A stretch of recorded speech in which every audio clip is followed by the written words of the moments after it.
राधे राधे भक्तों, जय श्री कृष्णा, जय श्री बांके बिहारी लाल की जय।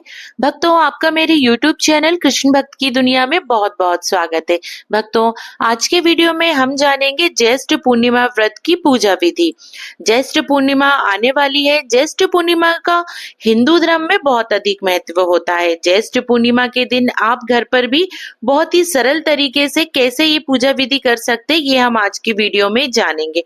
भक्तों, भगवान विष्णु जी का ज्येष्ठ पूर्णिमा के दिन पूजन किया जाता है। तो देखिए भक्तों, जब भी आप पूर्णिमा का व्रत करें तो सुबह स्नान आदि करने के बाद आप एक चौकी लगा लें। तो देखिए भक्तों, यहाँ पर हमने चौकी लगा ली है। चौकी पर आप लाल या पीले रंग का वस्त्र बिछा ले। भगवान विष्णु जी को पीला रंग अति प्रिय है, तो आप चौकी पे पीला रंग का वस्त्र बिछाएं। उसके बाद फूलों का आसन दें।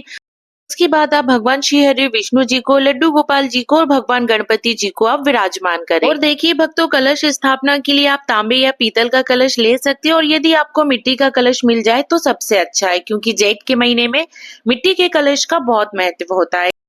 भक्तों, यहाँ मैंने कलश के कंठ में मोली बांध दी है और उसे विराजमान कर दिया है। अब उसके बाद में भक्तों यहाँ पे इसे शुद्ध जल से भर दूंगी। उसके बाद भक्तों, मैं कलश में 5 चीजें डालूंगी। यहाँ मैंने पुष्प, हल्दी की गांठ, सुपारी और लौंग इलायची मैंने यहाँ कलश में डाल दिया है। उसके बाद में यहाँ कलश में 5 पल्लव लगाऊंगी। तो आप देख सकते हैं, आप 5 पल्लवों को आप तिलक कर दीजिए। उसके बाद देखिए भक्तों, यहाँ हम नारियल में हम कलावा बांधेंगे, तिलक कर लेंगे। तो देखिए भक्तों, नारियल को मैंने इस तरीके से मैंने यहाँ पे कलावा बांध दिया है। देखिए भक्तों, यहाँ पे आप नारियल को 2 तरीकों से रखा जाता है। आप चाहें तो लिटाकर भी रख सकते हैं, नारियल का मुख आप अपनी तरफ करके। और दूसरा तरीका है भक्तों, उसमें आप नारियल का मुख ऊपर रख सकते हैं। अगर आप इस तरीके से लिटाकर नारियल रखेंगे तो पहले आपको पूर्ण पात्र रखना होगा, यानी कि एक कटोरी या प्लेट में चावल रखना है। उसके ऊपर आप नारियल को लिटा के रख सकते हैं। अगर आप सीधा नारियल रख रहे हैं तो आपको इस तरीके से नारियल का मुख ऊपर की ओर रख के आपको स्थापना करनी होगी। इसके बाद भक्तों, मैंने यहाँ सभी का शुद्धिकरण कर लिया है। तो आप देख सकते हैं, इस तरीके से आप शुद्धिकरण कर लीजिए। अब मैं यहाँ भक्तों, सबसे पहले अब मैं यहाँ दीप प्रज्वलित करूंगी, क्योंकि दीप हमारी पूजा का साक्षी होता है। तो इस तरीके से भक्तों, मैंने यहाँ दीप प्रज्वलित कर लिया है। अब मैं यहाँ सबसे पहले कलश की पूजा करूंगी। अब मैं सर्वप्रथम यहाँ पे मैं कलश को तिलक करूंगी। तो यहाँ पे मैंने हल्दी चंदन से मैंने यहाँ कलश को तिलक कर लिया है। उसके बाद मैं यहाँ पे अक्षत समर्पित करूंगी। तो यहाँ मैंने अक्षत समर्पित कर दिया है। मैं पुष्प समर्पित करूंगी। तो इसके साथ ही भक्तों, मैंने यहाँ पुष्प समर्पित भी कर दिए हैं, और यहाँ पे मैं नारियल को भी यहाँ तिलक करूंगी, जो नारियल मैंने कलश के ऊपर रखा है।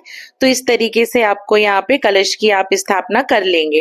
अब मैं भक्तों, सर्वप्रथम भगवान गणपति जी की पूजा करूंगी। यहाँ मैंने उनको हल्दी और चंदन से तिलक कर दिया है। उसके बाद यहाँ मैंने वस्त्र रूपी मैंने यहाँ पे कलावा समर्पित कर दिया, अक्षत समर्पित कर दिए हैं, जनेऊ समर्पित कर दिया है। अब मैं यहाँ पे पुष्प समर्पित करूंगी। तो यहाँ मैंने पुष्प समर्पित कर दी हूँ। अब मैं भक्तों यहाँ पे अब भगवान विष्णु जी की पूजा करूंगी। तो अब मैं यहाँ पे सर्वप्रथम भगवान विष्णु जी को तिलक करूंगी। उसके बाद मैं अक्षत समर्पित करूंगी, वस्त्र रूपी कलावा समर्पित करूंगी। अब मैं जनेऊ समर्पित करूंगी। उसके बाद में भक्तों, अब मैं पुष्प समर्पित करूंगी। तो इस तरीके से भक्तों, मैंने यहाँ भगवान विष्णु जी की पूजा कर ली हूँ। भक्तों, अब मैं लड्डू गोपाल जी की पूजा करूंगी। तो यहाँ पर मैं लड्डू गोपाल जी को तिलक करूंगी। तो आप हल्दी और चंदन से तिलक कर लीजिए। उसके बाद में वस्त्र रूपी कलावा समर्पित करूंगी, अक्षत समर्पित करूंगी, जनेऊ समर्पित करूंगी। अब मैं भक्तों पुष्प समर्पित करूंगी। तो इस तरीके से मैंने पुष्प समर्पित कर दी हूँ। भक्तों, इस तरीके से मैंने लड्डू गोपाल जी की भी पूजा कर ली हूँ। भक्तों, अब मैं जो मैंने दीप स्थापित किया है, मैंने जो दीप विराजमान किया, अब मैं इसकी पूजा करूंगी। तो यहाँ पे सर्वप्रथम मैं तिलक करूंगी, अक्षत समर्पित करूंगी, अब मैं पुष्प समर्पित करूंगी। उसके बाद भक्तों, अब मैं यहाँ पे भोग समर्पित करूंगी। तो सर्वप्रथम मैं भगवान गणपति जी को अलग से भोग समर्पित करूंगी, क्योंकि उनके भोग में तुलसी पत्र नहीं है। अब मैं यहाँ पे भगवान विष्णु और लड्डू गोपाल जी के लिए अलग से भोग समर्पित करूंगी, क्योंकि उनके भोग में हमें तुलसी पत्र डालना होता है। अब मैं भक्तों यहाँ पे तुलसी पत्र समर्पित करूंगी। तो यहाँ पे मैंने भगवान विष्णु जी और लड्डू गोपाल जी को तुलसी पत्र समर्पित कर दिया है। दक्षिणा समर्पित कर दी हूँ, क्योंकि दक्षिणा हमारी पूजा को पूर्ण रूप से जो भी कमी हो जाती है उसे पूरा करती है। उसके बाद भक्तों, यहाँ पर मैंने आटे की पंजीरी बनाई है। जेठ माह की जो आप जब भी भगवान विष्णु जी की आप पूजा करें, आटे की पंजीरी आप जरूर बनाएं, पंचामृत जरूर बनाएं, क्योंकि भगवान सत्यनारायण की पूजा में भी आपको यहाँ पे आटे की पंजीरी बनाना ही रहती है, क्योंकि आटे की पंजीरी का भोग लगता है। इसके बाद भक्तों हम धूप दिखाएंगे, दीप दिखाएंगे। अब हम कथा श्रवण करेंगे। तो इसके लिए आप भक्तों 1 लोटा जल ले लीजिए, क्योंकि हमें कथा श्रवण करने के लिए 1 लोटा जल चाहिए। अब आप हाथ में आप कुछ थोड़े से आप अक्षत ले लीजिए, पुष्प ले लीजिए और कथा श्रवण कीजिए। भक्तों कथा का वीडियो आपको मेरे चैनल पे मिल जाएगा, लिंक मैं आपको डिस्क्रिप्शन में दे दूंगी। उसके बाद भक्तों आपके हाथ में जो पुष्प और जो चावल है वो आप भगवान विष्णु को समर्पित कर दीजिए। इसके बाद भक्तों अब हम आरती करेंगे यहाँ पे। तो भक्तों यहाँ पर मैं आरती भगवान गणपति जी की करूंगी, भगवान विष्णु जी की आरती करूंगी। आरती आप चाहें तो भक्तों कपूर आरती कर सकते हैं, या जो आपने दीप प्रज्वलित किया है आप उससे भी आरती कर सकते हैं। तो यहाँ पर भक्तों मैंने आरती कर ली हूँ।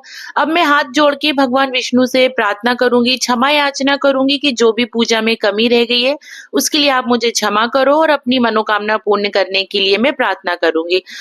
इसके बाद भक्तों ये जो जल का लोटा है जिससे आपने कथा श्रवण करी थी, इसे आप सूर्य देव को आप अर्घ दे देंगे, और ये जो प्रसाद है ये आप सभी में बांट देंगे। और साथ में आप ये देख रहे हैं पंजीरी और जो आपने पंचामृत समर्पित किया है, ये आप इसे मतलब ये जो प्रसाद है इसे आप थोड़ा आप अपने लिए बचा के रखेंगे, क्योंकि जब रात में आप व्रत खोलेंगे चंद्रमा को अर्घ देने के बाद, तो सबसे पहले आप ये प्रसाद खाएं, उसके बाद ही आप भोजन करें। चौकी हमें अगले दिन उठानी है, क्योंकि शाम के समय आपको इसी चौकी पे दीप प्रज्वलित करना है।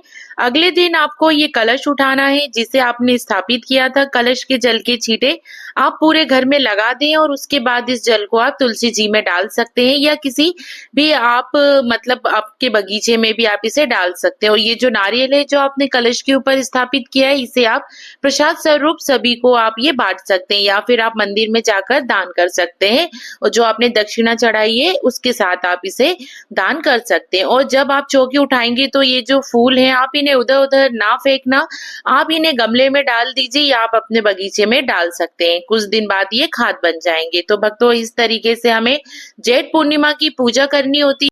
भक्तों पूर्णिमा के व्रत में एक समय भोजन किया जाता है। भक्तों जेठ पूर्णिमा की व्रत कथा का वीडियो आपको मेरे चैनल पे मिल जाएगी, लिंक मैं आपको डिस्क्रिप्शन में दे दूंगी, आप वहां से देख लेना। अगर आपको वीडियो पसंद आई हो या वीडियो आपके लिए यूजफुल हो तो वीडियो को लाइक करना व चैनल को सब्सक्राइब जरूर करना। आप सभी भक्तों को प्रेम पूर्वक राधे राधे।